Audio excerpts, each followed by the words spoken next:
Good evening, everybody, and welcome to tonight's meeting, 15th of June 2021, the Executive League District Council. And I'm Virginia Taylor, Councillor Virginia Taylor, and I'm leader of the council.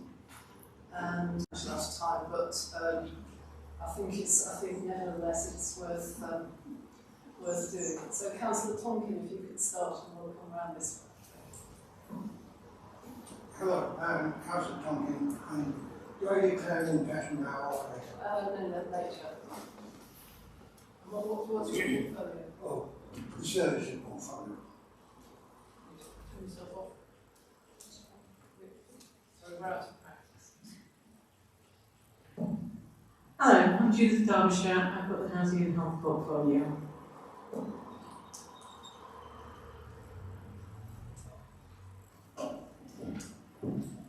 Hello, I'm Karen Greenwood. I'm the member for Appleby and I have the resources portfolio. Hi, I'm Andy Sharp. I'm the ward member for Alston Moor and I have the communities portfolio. Hi, I'm Mark Goodall. I'm ward councillor for Penrith North and I have the Green Group portfolio. Thanks, everybody. And that was a good thought. So I'm Penrith West. I'm Dave Ward. More than one.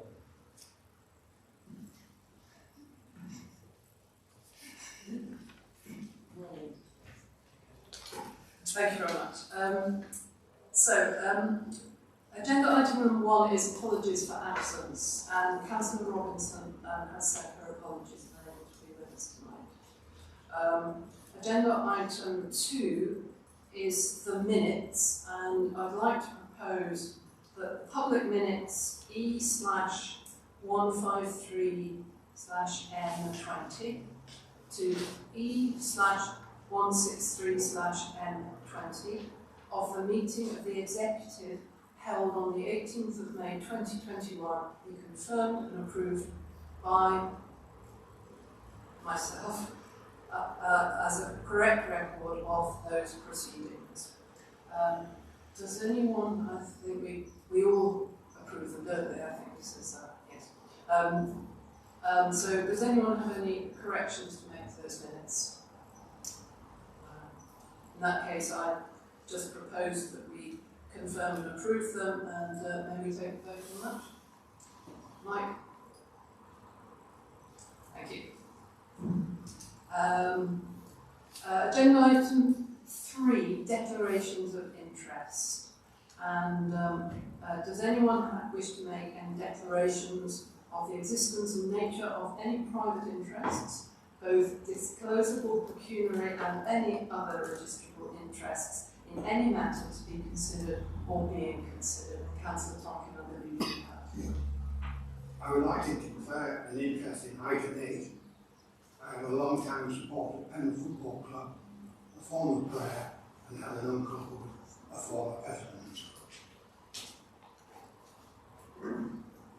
Thank you very much, Councillor Tonkin, and I don't believe anybody else has any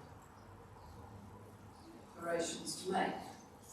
Agenda item 4 is to receive questions and representations from the public under rules 3 and 4 of the Executive Procedure Rules of the Constitution. And we have one question tonight from Mr. Davis. It's been a while since we did this in real life, so you come forward.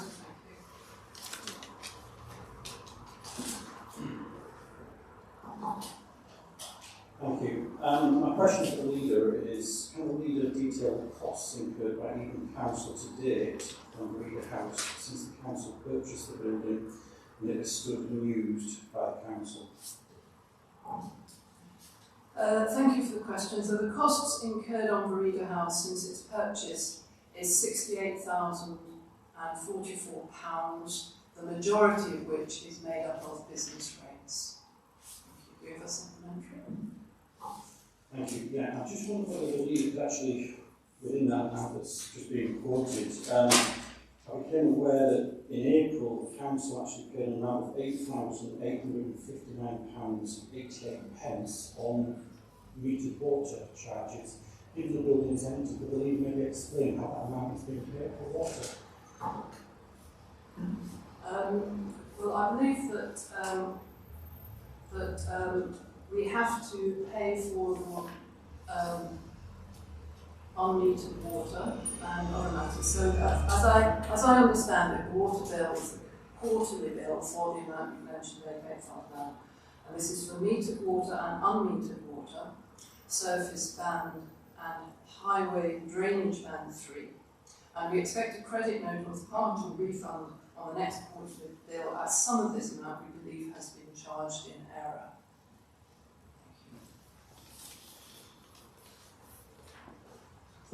So, thank you for members of the public for your questions.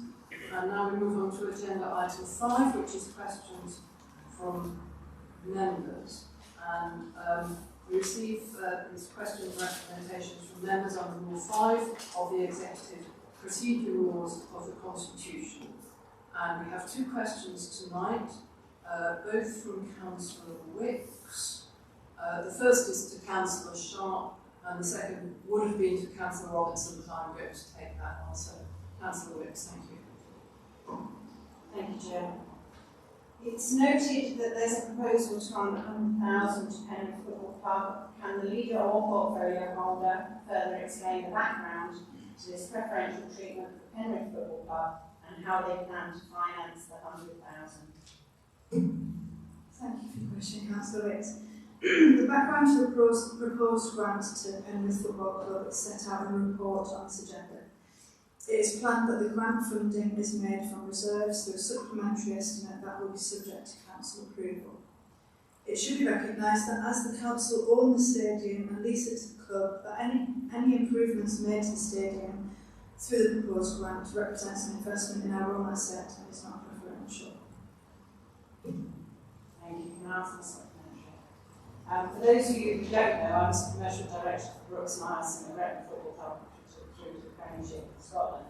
So we do know a bit about financing of football clubs, and I believe the Penrith Football Club are semi-professional and actually pay the players.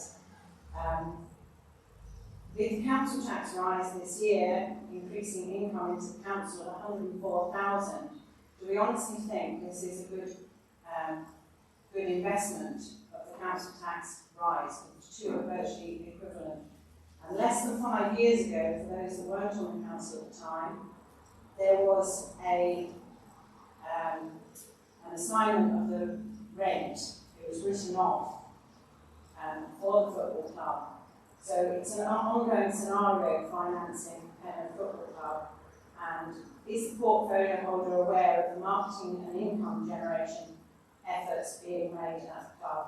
And can they assure us that this supplementary estimate will be used on improvements to the stadium and not in funding the actual club?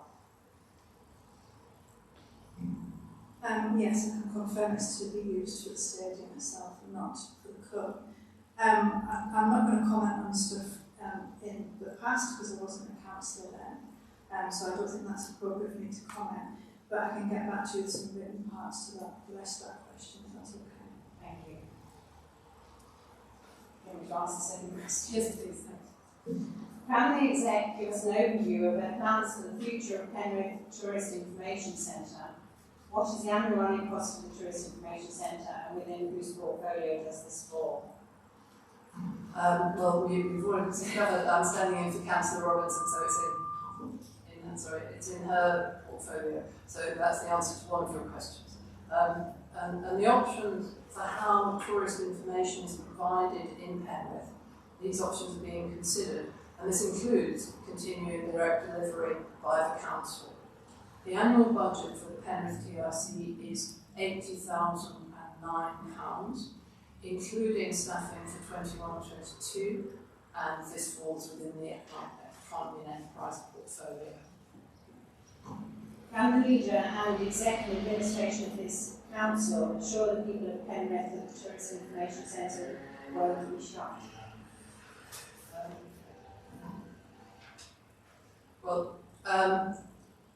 One aspect of the plans for the TOC form part of the overall restructuring known as Run Even, and so staff have been given feedback, and this is being genuinely considered. And so there are plans, those plans are not in the executive's gift staffing. We can, of course, continue to contribute to plans for developing EDC's tourism offer and the important part that the TRC may play in that, and Councillor Robinson is doing so. With respect, that doesn't answer the direct question. Can you assure us that the TRC is going to close? It's not in my my powers to promise an absolute because it's not in my portfolio. Thank you.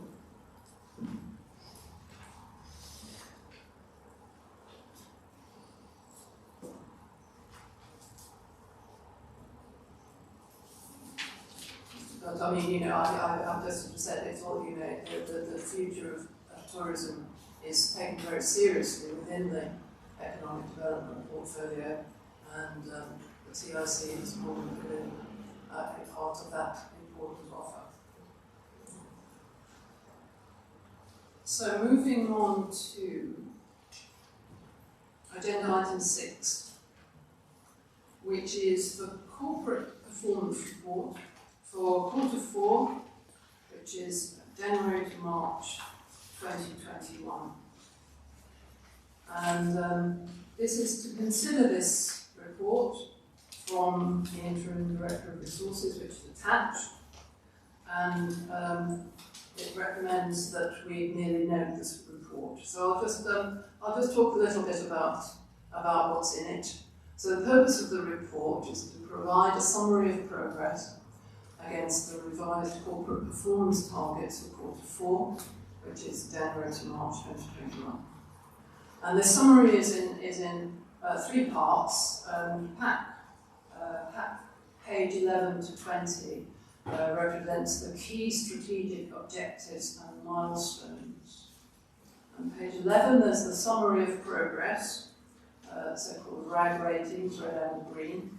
The red is some concern, and to watch, and the green is on or exceeding targets. And if you note on page 11, there are 2 tables, on the left representing progress, and on the right the same targets, the same objectives and milestones, and it represents the table that accounts for risks. And then page 2 to 20, the individual milestones and areas of delivery are reported on in great detail. The second part of the report, at page 21 to 23, is the corporate key performance indicators. And I believe this is a new addition to this corporate performance report, following the insights and recommendations for overview and scrutiny. And these KPIs, so-called key performance indicators, are used to monitor the day-to-day business of the Council and form part of the service plans. The third part of the report is the Strategic Risk Register, which again is a working document for the extended leadership team. And obviously, although the Executive is formally noting this information this evening, everything has been discussed, examined and challenged by portfolio holders and in informal executive meetings. And I would like to thank everyone, particularly Amanda Yellerly, who is the officer who is, her title is Policy and Performance, I believe. Because this compiling and managing this information is no mean feat, as we are yet to kick off with the new performance management software, which I believe is imminent. And so I'd just like to point out that pretty much everything has had to be done manually, and that this is a monster task. And so ETC will shortly enter the digital age, and Amanda can trying to do more important things than shoveling statistics about on spreadsheets.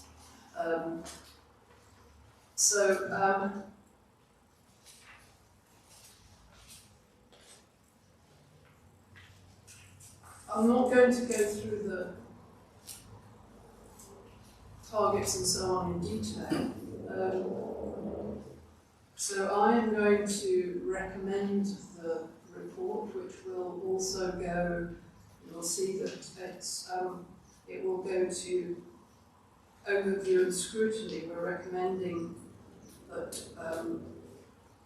the executive and overview and scrutiny equally will, I'm not recommending overview and scrutiny, they will equally examine this report, I believe, on the 15th of July. The purpose is to provide a summary of progress against these corporate performance targets and to inform the Executive and Overview and Scrutiny Committee of any areas of concern or issues requiring attention and their remedial activity in place to deal with these. So, Executive, I would like to recommend that we note the report, and do any of you have any questions on the report? In which case, could I have a seconder, who is Councillor Derbyshire, and does anybody wish to make any comments on the report? Thank you, Councillor Derbyshire. It was just a comment to say that it's really good to read the report on things like green homes, grants, homelessness, when staff have been dealing with so many issues to do with COVID and all the support for communities and businesses and individuals. And it's great to see that a lot of background work has also been done on issues like green homes, grants, with the government putting more funding in. It's great to see that we're able to take forward these opportunities to help people improve their homes and reduce fuel quality. Thank you. So we're really noting progress, but does anybody want to have a shout out about something that they feel particularly? Thank you very much. So I've proposed it. Judith's the seconded it. Can we just vote to note the report? Thank you very much. Then agenda item 7 is the Eden District Council Community Fund recommendations, and this falls under the community's portfolio, so I'll pass over to Councillor Sharp to introduce the report. Thank you. Thank you, Chair. The purpose of this report is to seek the Executive's approval to award grants from the Eden District Council Community Fund to the 8 projects that are set out in Appendix A of this report. The Eden District Council Community Fund is the Council's community grant scheme established to support and develop community initiatives within the Eden District. A total of £110,399 is available for the current financial year 2021 to 2022. The Eden District Council Community Fund Partnership Panel membership, chaired by myself as a portfolio holder, includes representatives from Action with Communities in Cumbria, Penrith Action for Community Transition, Eden Housing Association, Cumbria Constabulary, and individual community representatives from across Eden. The panel met via a virtual online meeting on the 26th of May to assess all of the 8 applications. And of these 8 applications considered, all have been recommended for the funding, 7 for the full amount requested and 1 for a part award. I'd like to put forward the recommendation that is set out in 2.1 that a grant from the Eden District Council Community Fund is agreed for each of the 8 projects set out in Appendix A to a total of £32,607.13. I don't know if you want to talk about any of the projects in Appendix A. Well, perhaps you could just list them for the folk. If you could read them, I can't read that time. So we had a potting shed project from the Friends of Shap School, which is working with school children in the community to purchase a potting shed to pot up plants and look at building bird boxes and insect hotels and that kind of lovely stuff. Stockbridge and Tyrrell Parish Council have been awarded some money to buy a speed indicator. Clinton Community Play Area received a part award for some play equipment. Armouthwaite received funding for stage 2 of their play area renovation. Appleby Edibles received a grant to do some regeneration of the allotments and garden space. Walcott Parish Council received funding for a playground with including some accessible pieces of equipment. Melbourne Parish Council received funding for a commemorative bench which was to upgrade and refurbish back to the original colour and to do some groundworks, and for a new notice board. And then the Nenhead Community Works received some money to buy a glitter body for the community glitter. And that's all right. Thank you very much. Did you propose the? I did. You did. I second that. All right. Does anybody have any questions before we? Is there a question? Thank you. So, Councillor Tonkin has seconded it, and please. It was just to say that I was interested to see about the Melbourne Parish Council having the 1953 Queen's Coronation commemorative bench. And certainly during COVID, I think a lot of people have appreciated benches that the communities have got to be able to go out and walk and sit and chat to people. And because of spotting this one, when I was walking around Stainton, I suddenly realised one of our benches must be a coronation bench.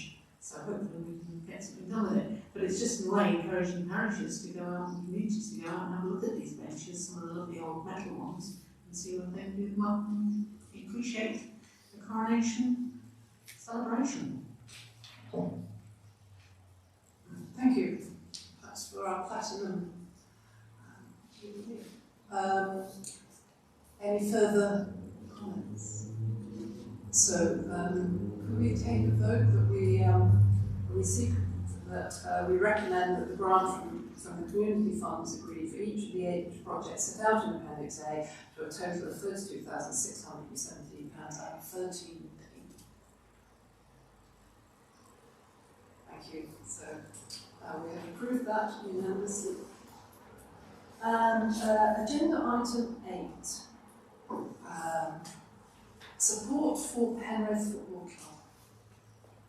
Club. Once again, this is falls in the community's portfolio, and I'll pass over to Councillor Sharp again to introduce the report. Thank you. Thank you, Chair. So the purpose of this report is to implement measures to support the sustainability of Penrith Football Club.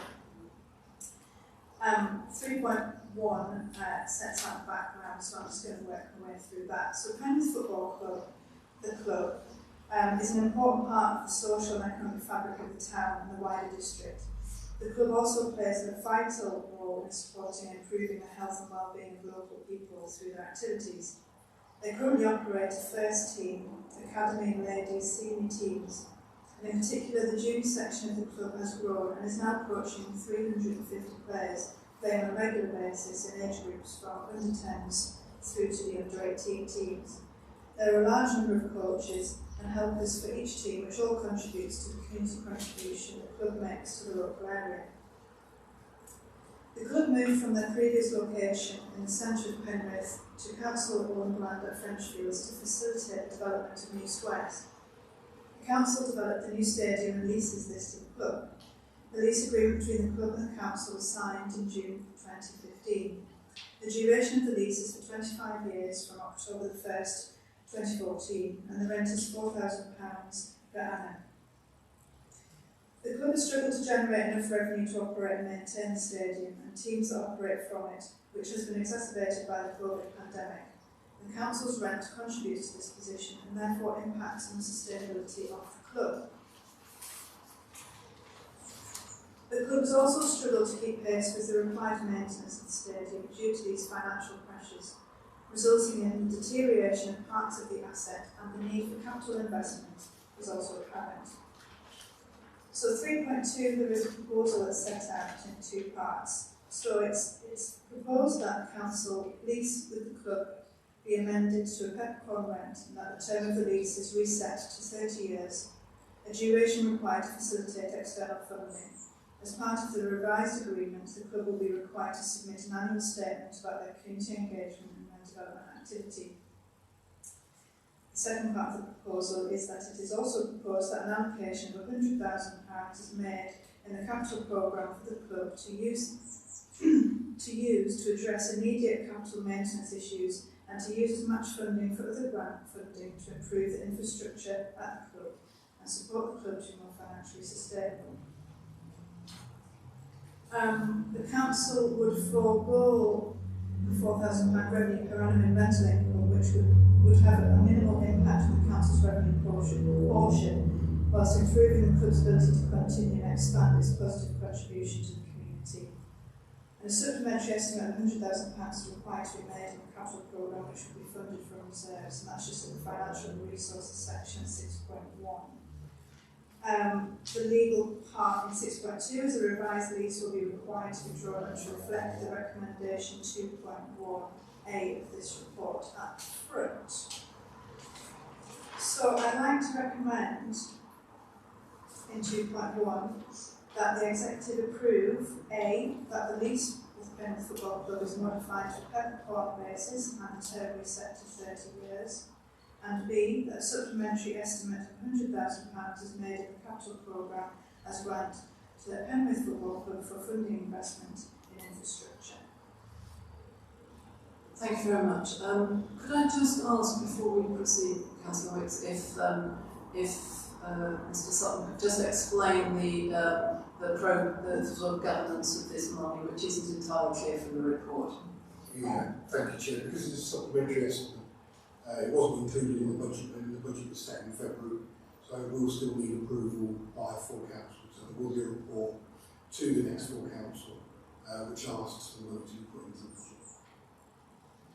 Does that answer your question, Councillor Wicks? I was just going to make the point that the executive can't authorise £100,000 in expenditure. Yes, it's just the supplementary estimate is a little technical, that it doesn't bring with it. It should have had really in this report clarifying what that actually implied. Yes, it is a decision for full council. Councillor Sharp has made the recommendation, and does anybody have any further questions before we ask for a seconder? Okay, Councillor Derbyshire is seconding today. I'm going to ask them.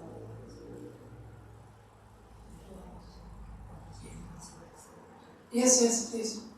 I think it's really needs rephrasing in that the executive aren't recommending the approval of the 100,000. They're recommending that the recommendation goes to full council to provide a supplementary estimate of 100,000 to be granted to Penrith Football Club. So I think for the sake of legality, I think the recommendation needs changing, because it's not the approval by the executive, it's your recommendation to full council that it's approved 100,000 from reserves to go to Penrith Football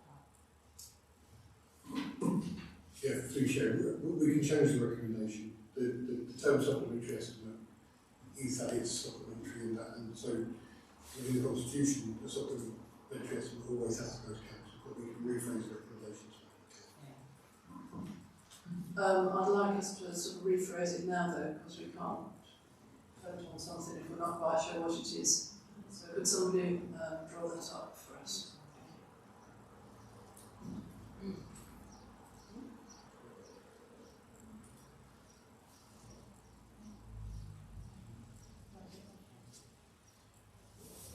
So the recommendations we'll now read, there's the one recommendation that it is recommended that executive approve that the lease to Penrith Football Club is modified to a peppercorn basis and the term is set to 30 years. And then it is recommended by the executive, that the executive recommend to council that a supplementary estimate of £100,000 is made in the capital programme as grant to the Penrith Football Club for funding investment in infrastructure. No? No, because you've still got the recommendation that the executive are approving the spend which actually means go to full council. The recommendation should read that the executive recommend that full council approves the £100,000 grant to Penrith Football Club, surely. That's what I said. That's what she said. No, she didn't. Well, just I've just written it down.